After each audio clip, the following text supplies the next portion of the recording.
नमस्कार विद्यार्थी मित्रांनो, आज आपण इयत्ता 6वी साठी मराठी या विषयाचा लेखन विभाग अभ्यासणार आहोत। लेखन विभागामध्ये तुम्हाला विविध प्रकारचे प्रश्न विचारले जातात, जसे निबंध लेखन असतं, गद्य आकलन असतं, पत्रलेखन असतं। त्याचप्रमाणे तुम्हाला लेखन विभागामध्ये अनेक प्रश्न विचारले जातात, त्यापैकीच म्हणजे कार्यक्रमाची बातमी। लेखन विभागातील कार्यक्रमाची बातमी या रचनेचा हा सेशन क्रमांक पहिला आहे। एखाद्या कार्यक्रमाची बातमी लिहिणे म्हणजेच काय की तुमच्या शाळेमध्ये जो काही शैक्षणिक कार्यक्रम आयोजित केले जातो त्या कार्यक्रमाचा आराखडा पूर्ण लिखित स्वरूपामध्ये लिहिणे। जसे की तुम्ही आता बालसभा हा पाठ अभ्यासलेला आहे। बालसभा या पाठामध्ये तुम्हाला तुमच्या वयाच्या मुलांनी शाळेतील कार्यक्रम आयोजित केला, त्याचे सगळं सूत्रसंचालन विद्यार्थ्यांनीच केला होता। तर ह्या पद्धतीची कार्यक्रमाची आयोजन जर तुम्ही शाळेमध्ये करत असाल तर त्या कार्यक्रमाची संपूर्ण माहिती बातमी लिखित स्वरूपामध्ये लिहिणे यालाच आपण कार्यक्रमाची बातमी असे म्हणतो। तर आता पाहूया, इथे तुम्हाला काही विषय दिलेला आहे त्याबद्दल आपण चर्चा करूया। तुम्हाला बातमीवरती कसे प्रश्न विचारले जातील। तुमच्या शाळेत बालिका दिन साजरा केला आहे, त्या कार्यक्रमाची बातमी तयार करा। आता इथे बालिका दिन ह्या विषयावरती तुम्हाला कार्यक्रमाची बातमी तयार करायला सांगितलेले आहे। याच्या व्यतिरिक्त सुद्धा तुमच्या शाळेमध्ये विविध कार्यक्रम आयोजित केले जातात। शिक्षक दिन असतो, विज्ञान प्रदर्शन असतो, किंवा मग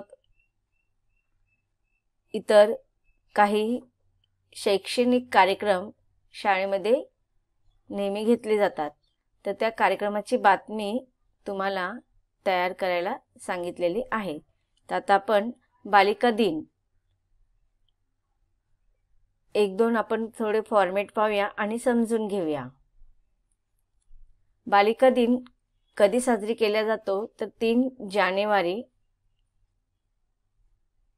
जानेवारीला बालिका दिन साजरी केला जातो। काय असतं 3 जानेवारीला तर सावित्रीबाई फुले यांची जयंती असते। त्यांच्या स्मरणार्थ 3 जानेवारीला बालिका दिन म्हणून साजरी केला जातो। स्त्री शिक्षणाचा पाया रचणाऱ्या त्या पहिल्या महिला शिक्षिका होत्या। समाजसेविका ज्ञानाई सावित्रीबाई फुले यांचा जन्म 3 जानेवारी 1831 मध्ये झालेला आहे आणि त्यांच्या जयंतीनिमित्त या पावन स्मृतीस विनम्र अभिवादन केलेलं आहे। तुम्हाला बातमी थोड्या संक्षिप्त लिहायची नाहीये, तर थोडक्यात त्याची इत्थंभूत माहिती तुम्हाला लिहायची आहे। इथे फक्त मी तुम्हाला एक फॉर्मॅट दाखवत आहे की सावित्रीबाई फुले यांचा जन्म 3 जानेवारीला झालेला आहे आणि त्या प्रथम शिक्षित महिला असल्या कारणाने आणि स्त्रियांसाठी त्यांनी शाळा उघडल्या कारणाने या दिवशी आपण बालिका दिवस म्हणून सुद्धा साजरी करतो आणि त्या निमित्ताने विविध कार्यक्रम आयोजित केले जातात। तुमच्या शाळेमध्ये सुद्धा आता कोरोना जरी असला, कोरोनामुळे शाळा जरी बंद असल्या तरी ज्ञानाई सावित्रीबाई फुले ह्या 3 जानेवारीच्या निमित्ताने अनेक शाळांमधून स्पर्धा घेण्यात आलेल्या होत्या। निबंध स्पर्धा होती, त्याच्यामध्ये चित्रकला स्पर्धा होती आणि त्या ऑनलाईन घेण्यात आलेल्या होत्या। तर ह्या ऑनलाईन शिक्षण पद्धतीमध्ये सुद्धा असे कार्यक्रम घेतले जातात शाळेतून आणि त्याची माहिती आता आपल्याला कशी लिहायची ते आपण संक्षिप्त पाहणार आहोत। पहिल्या महिला शिक्षिका, शिक्षण प्रसारक, समाज सुधारक, भारताच्या पहिल्या महिला शिक्षिका व मुख्याध्यापिका, स्त्री शिक्षणाच्या जननी, शिक्षण क्रांती ज्योती यांचे जयंतीनिमित्त त्यांचे पवित्र स्मृतीस विनम्र अभिवादन, कोटी कोटी प्रणाम। जन्म त्यांचा 3 जानेवारी 1831 नायगाव, तालुका खंडाळा, सातारा। मृत्यू 10 मार्च 1897 पुणे येथे त्यांचा मृत्यू झालेला होता। तर बालिका दिवस का साजरा केला जातो याच्या पाठीमागचं कारण आपण पाहिलं की 3 जानेवारीला बालिका दिवस हा का साजरी केला जातो, कारण की त्या दिवशी स्त्री शिक्षणाच्या जननी, शिक्षण क्रांती ज्योती म्हणजेच सावित्रीबाई फुले यांचा जन्मदिवस असतो, म्हणून बालिका दिवस आपण साजरी करतो. ते मराठी शिक्षण प्रसारक, समाज सुधारक महिला ज्यांनी स्त्रियांबद्दल चूल आणि मूल ही भावना मोडीत टाकली, स्त्री शिक्षणाचा पाया रोवला, स्त्रियांना सन्मानाचे जीवन मिळवून दिले. आजची स्त्री ही कोणत्याही क्षेत्रात मागे नाही. स्त्रियांची जीवनशैली ज्यांनी पूर्णपणे बदलली, अशा स्त्री शिक्षणाचे आराध्य दैवत, भारतातील प्रथम महिला शिक्षिका, प्रथम मुख्याध्यापिका, महाराष्ट्रातील स्त्री शिक्षणाच्या आरंभिक टप्प्यात त्यांचे पती ज्योतिराव फुले यांच्यासह त्यांनी मोठी कामगिरी बजावली. तर अशा या सावित्रीबाई फुले यांच्या जन्मदिनी बालिका दिवस तुमच्या शाळेमध्ये साजरी केलेला आहे, आणि तो कसा साजरी केलेला आहे ह्या कार्यक्रमाची बातमी तुम्हाला तयार करायची आहे. तिथे 3 फॉर्मॅट मी तुम्हाला दाखवणार आहे. पहिला आहे तुमच्या शाळेत बालिका दिन साजरा केला आहे, या कार्यक्रमाची बातमी तयार करा. याच्यामध्ये बघा उत्तर तुम्हाला डायरेक्ट दिलेलं आहे की जिल्हा परिषद मूर्ती शाळेत बालिका दिन संपन्न. तर शाळेचं नाव लिहिलेलं आहे आणि शाळा आहे जिल्हा परिषद मूर्ती शाळा. जिल्हा परिषद मूर्ती शाळेत बालिका दिन साजरा करण्यात आला. या प्रसंगी शाळेतील 7वीच्या काही मुलांनी डॉक्टर, शेतकरी, वकील यांची वेशभूषा परिधान केली होती. दीप प्रज्वलन व सरस्वती पूजनानंतर मुलींनी स्वागत गीत म्हटले. अध्यक्षस्थानी शाळेचे मुख्याध्यापक होते. प्रमुख अतिथी आपल्या भाषणात म्हणाले, मुलगा मुलगी दोघेही एक समान, दोघांनाही वागवू समान. बालिकांना वाचवा, वाढवा आणि शिकवा, तरच देशाची प्रगती होऊ शकते. कारण जिच्या हाती पाळण्याची दोरी तीच जगाचा उद्धार करी. शेवटी वंदे मातरम म्हणत कार्यक्रमाची सांगता झाली. राजश्रीने सूत्रसंचालन केले. तेली सरांनी आभार प्रदर्शन केले. तर अशा रीतीने तुम्ही तुमच्या शाळेमध्ये साजरी केलेला बालिका दिन या कार्यक्रमाची बातमी तयार करायची आहे. अजून एक फॉर्मॅट आपण पाहूया. त्रिविध विद्यालय बालिका दिन संपन्न. ते वरती सुरुवातीला तुमच्या शाळेचं नाव लिहायचं आहे. त्रिविधा विद्यालयात बालिका दिन संपन्न झाला. दीप प्रज्वलन व सरस्वती पूजनानंतर मुलींनी स्वागत गीत म्हटले. अध्यक्षस्थान मालती कावरे यांनी भूषवले. डॉक्टर मनोहर रोकडे हे प्रमुख अतिथी होते. ते आपल्या भाषणात म्हणाले, बालिकांना वाचवा, वाढवा आणि शिकवा, तरच देशाची प्रगती होऊ शकते. कारण जिच्या हाती पाळण्याची दोरी तीच जगाते उद्धारी. राष्ट्रसंत तुकडोजी महाराजांच्या पसायदानाने कार्यक्रमाची सांगता झाली. सीमा ढोमणे यांनी सूत्रसंचालन केले. मंगला फाय यांनी आभार प्रदर्शन केले. आता इथे बघा अजून एक तुम्हाला फॉर्मॅट दिलेला आहे. हा पूर्ण फॉर्मॅट आहे. नंतर मी तुम्हाला वेगवेगळ्या परिच्छेद समजावून सांगणार आहे. इथे वरती बघा शाळेचं नाव लिहिलेलं आहे. शाळेच्या नावानंतर कार्यक्रम जो आयोजित केला होता त्याचं नाव, त्याच्यानंतर तुमचं कोणत्या ठिकाणी तुम्ही राहतात ते लिहिलेलं आहे आणि तारीख लिहिलेली आहे. आणि आमच्या वार्ताहराकडून, म्हणजे कधी कधी आपण छोटीशी शाळेमध्ये कार्यक्रम जो आयोजित करतो, शैक्षणिक कार्यक्रम असतो, तो बातमीपत्रामध्ये सुद्धा छापून येतो. त्या संदर्भात तुम्हाला लिहायचं असेल तर तुम्ही कशा पद्धतीने लिहायचं आहे याचा आराखडा इथे तयार केलेला आहे. आता आपण ही बातमी समजून घेऊया. आदर्श विद्यालयाचा आदर्श, बालिका दिन साजरा. आता इथे तुम्ही शाळेचं नाव, कार्यक्रमाचं नाव मधोमध लिहायचं आहे.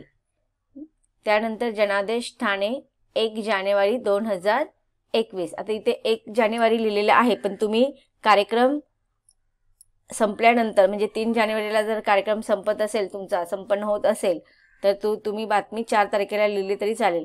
पण आता कधी कधी काय होतं, शाळेमध्ये सुट्ट्या वगैरे असतात, त्यामुळे कार्यक्रम आपण पुढच्या आठवड्यामध्ये सुद्धा किंवा मागच्या आठवड्यामध्ये सुद्धा घेतो. मग जर तुमच्या शाळेचा कार्यक्रम ज्या दिवशी झालेला असेल त्या दिवशीच्या नंतरची तारीख तुम्ही टाकली तरी चालणार आहे. आमच्या वार्ताहराकडून ठाणे 5 पाखाडी येथील आदर्श विद्यालयात काल आदर्शवत असा अनोखा बालिका दिन साजरा करण्यात आला. तर इथे बघा, इथे काल लिहिलेला आहे, म्हणजे हा कार्यक्रमाच्या नंतरची कार्यक्रम संपन्न झाल्यानंतर तुम्हाला ही बातमी लिहायची आहे. कारण की कार्यक्रमाच्या आधी तुम्ही बातमी लिहत नाहीत की नाही. एखादा कार्यक्रम तुम्ही वर्तमानपत्र वाचतात. वर्तमानपत्रामध्ये जी काही बातमी असते ती होऊन गेलेली बातमी छापलेली असते. मग तसंच तुम्हाला हा कार्यक्रम कसा साजरा झालेला आहे त्याचं वर्णन करायचं आहे. त्यामुळे अगोदर कार्यक्रम शाळेमध्ये संपन्न होणार आणि त्यानंतर तुम्ही ते कार्यक्रमाचं बातमी लिहायची आहे. म्हणून तारीख लिहिताना पण कार्यक्रम झाल्यानंतरची दिवसाची तारीख लिहायची आहे.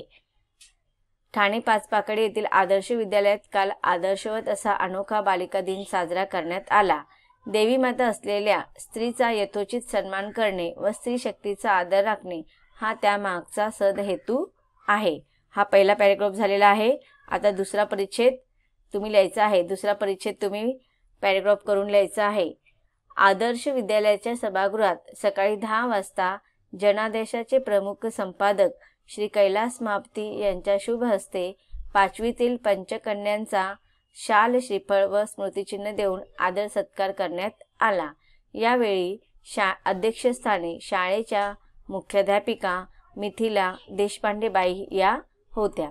मग इथे बघा, आता तुम्ही कार्यक्रम कधी सुरू झाला त्याचा वेळ लिहायचा आहे आणि या कार्यक्रमाला तुम्ही प्रमुख पाहुणे म्हणून, अतिथी म्हणून, अध्यक्षस्थानी म्हणून कोणाला बोलवलं होतं त्यांचं नाव इथे तुम्ही लिहू शकता. त्यानंतर कार्यक्रमाची सुरुवात कशी झालेली आहे ते लिहायचं आहे. आता इथे कसं झालेला काय सांगितलं की पंचकन्यांचा, की 5वीतील पंचकन्या, आता बालिका दिवस आहेत की नाही, म्हणून बालिकांचा सत्कार प्रमुख संपादक असलेल्या किंवा प्रमुख अतिथींकडनं बालिकांचा श्रीफळ आणि शाल देऊन, स्मृतिचिन्ह देऊन त्यांचा आदर सत्कार करण्यात आलेला आहे. हे तुम्ही दुसऱ्या परिच्छेदमध्ये लिहिलेलं आहे. आता त्याच्या पुढच्या परिच्छेदामध्ये तुम्हाला लिहायचं आहे, प्रमुख पाहुणे आपल्या भाषणात म्हणाले की जे कोणी तुमच्या कार्यक्रमासाठी प्रमुख पाहुणे म्हणून तुम्ही बोलवलेलं असेल किंवा अध्यक्ष म्हणून ज्या व्यक्तीला तुम्ही बोलवलं असेल त्यांची संक्षिप्त त्यांनी भाषणामध्ये काय सांगितलेलं त्याचा सार लिहायचं आहे. पूर्ण भाषण लिहायची गरज नाही. प्रमुख पाहुणे आपल्या भाषणात म्हणाले की स्त्रीचा सन्मान राखणे हे आपल्या संस्कृतीचे आद्य मूल्य आहे. या चिमुकल्या स्त्री शक्तीचे कौतुक करताना मला जन्म देणाऱ्या माऊलीचे स्मरण झाले. मी जणू समस्त मातांचा सत्कार करतो आहे. हे मी माझे भाग्य समजतो. 5वीतील इथे त्यांच्या भाषणामध्ये त्यांनी काय सांगितलं ते संक्षिप्त रूपामध्ये लिहायचे. पुढे तुम्ही या कार्यक्रमाचा समारोप कसा झाला ते लिहायचं आहे. एका ओळीमध्ये लिहिलं तरी चालेल. 5वीतील अन्य 5 कन्यांनी पसायदान म्हणून या बालिका दिनाचा हृदय शेवट केला. तर अशा रीतीने तुम्ही हे कार्यक्रमाचं बातमीपत्र तयार करायचं आहे. आता आपण जे काही बातमी पाहिली ती होती बालिका दिनाची. अशाच रीतीने तुमच्या शाळेमध्ये शिक्षक दिन सुद्धा साजरा केला जातो. तर तुम्हाला एक होमवर्क म्हणून तुमच्या शाळेत शिक्षक दिन साजरा केला आहे त्या कार्यक्रमाची बातमी तुम्हाला तयार करायची आहे. तिथे तुम्ही छानपैकी तुमच्या शाळेचं नाव वगैरे लिहा, तारीख वगैरे लिहा आणि संक्षिप्त माहिती लिहा. इथे मी तुम्हाला अजून एक उदाहरण दाखवते याचं. 6 सप्टेंबर 2019. आता इथे 2019 मी लिहिलेलं आहे आणि 6 सप्टेंबर म्हणजे 5 सप्टेंबरला आपला शिक्षक दिवस असतो. मग त्याच्यानंतरची तारीख तुम्ही टाकायची आहे. मंगळवार. काल राज्यभर 5 सप्टेंबर शिक्षक दिन उत्साहाने साजरा करण्यात आला. देशातल्या विविध शाळांमध्ये कार्यक्रमाचे आयोजन करण्यात आले होते. मुंबईतील आनंदराव पवार शाळेच्या पटांगणात माननीय शिक्षण मंत्र्यांच्या हस्ते शाळेच्या नवीन इमारतीचे उद्घाटन पार पाडले. गाणी, भाषण, मार्च पास आणि सांस्कृतिक कार्यक्रमाने उपस्थितींची मने जिंकून घेतली. अध्यक्षीय भाषणात शिक्षण मंत्र्यांनी मुलांच्या गुणवत्तेचे कौतुक करून पुढील शिक्षणाच्या योजना स्पष्ट केल्या. त्यानंतर शाळेतल्या शिक्षकांनी एक नाटक सादर केले जे खूप मनोरंजन करणारे होते. समूह गाण्यानंतर कार्यक्रमाची सांगता झाली. तर विद्यार्थी मित्रांनो, अशा रीतीने हे तुम्हाला एक शिक्षक दिनाचं कार्यक्रमाचा मी फॉर्मॅट दिलेला आहे. आता तुम्ही तुमच्या शाळेमध्ये ज्या पद्धतीने शिक्षक दिन हा कार्यक्रम आयोजित केलेला होता त्याची बातमी तयार करायची आहे. तर विद्यार्थी मित्रांनो, आतापर्यंत आपण बातमी कार्यक्रमाची, शाळेतील शैक्षणिक कार्यक्रमाची बातमी कशी तयार करायचा याचा आराखडा अभ्यासलेला आहे. धन्यवाद.